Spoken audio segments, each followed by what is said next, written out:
Robyn Rowen, your Big Eye Minnesota lobbyist. Well, it's August in Minnesota, and that means family vacations, cabin time, trying new state fair foods, avoiding the school supply section at Target, and wondering why both potential Viking QBs are taking snaps in training camp when it clearly should just be Kyler Murray.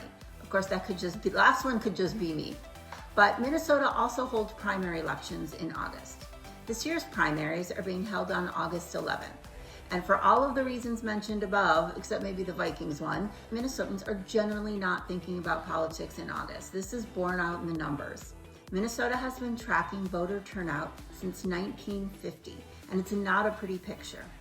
The best year for turnout was 1966, when we topped out at 39% of eligible voters casting their ballot in August. In 2024, only 12% of eligible voters turned out. Turnout is also dependent upon what offices have primaries and who is actually on the ballot. But even with marquee races on the ballot, primary voting is just not a hot summer activity. But it should be. People who don't vote in the primary let other people choose who they can vote for in November. You wouldn't let other people choose what you eat at the state fair, or at least I wouldn't. So we shouldn't let other people pick who's on the ballot. Next, I'm going to talk about what's at stake and how easy Minnesota makes it for you to vote.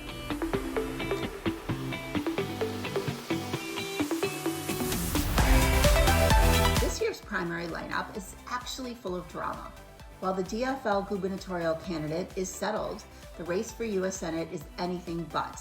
Current 2nd District Congresswoman Angie Craig is running against Lieutenant Governor Peggy Flanagan to replace the retiring U.S. Senator Tina Smith. The most recent nonpartisan polling shows the race is in a dead heat. In some ways, this primary battle is a reflection of the philosophical debate within the DFL party itself. Flanagan, who is the DFL endorsed candidate, is viewed as representing the more progressive wing of the party, while Craig is viewed as more of a moderate. The GOP has even more at stake. See, even my cat is interested in the primary. The GOP has even more at stake. The three-way primary for governor involves the current Speaker of the State House, Lisa Demuth, versus Trump-endorsed Mike Lindell, aka the Pillow Guy, and the GOP-endorsed candidate, Kendall Qualls. Current nonpartisan polling shows Lindell in the lead. Trump's endorsement actually bumped his number up by 8 points. Demuth trails Lindell by 9, and Qualls is a distant third with only 11%. But 22% of poll respondents are still undecided.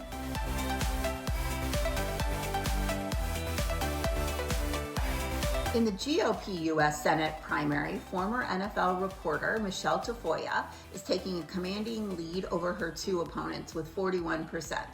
Royce White is at 10%, and the GOP endorsed candidate Adam Schwartzy is down to 5%. In this race, there's also 28% of the voters undecided.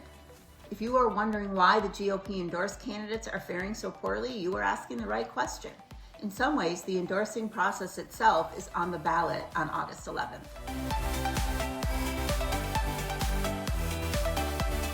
Depending on where you live, there may be other races on the ballot. For example, if you live in the 2nd Congressional District, there is a three-way DFL primary to replace Angie Craig in Congress and face GOP State Senator Eric Pratt in November.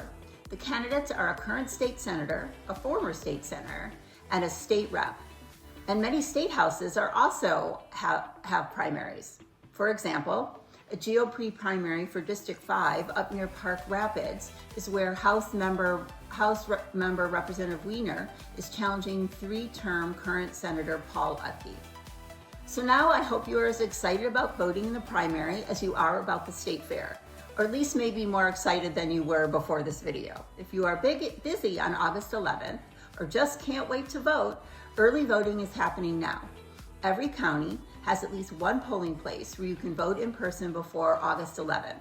Check the Secretary of State's website for the location nearest you. One last thing to keep in mind. The primary ballot is one sheet of paper with separate columns for the major parties.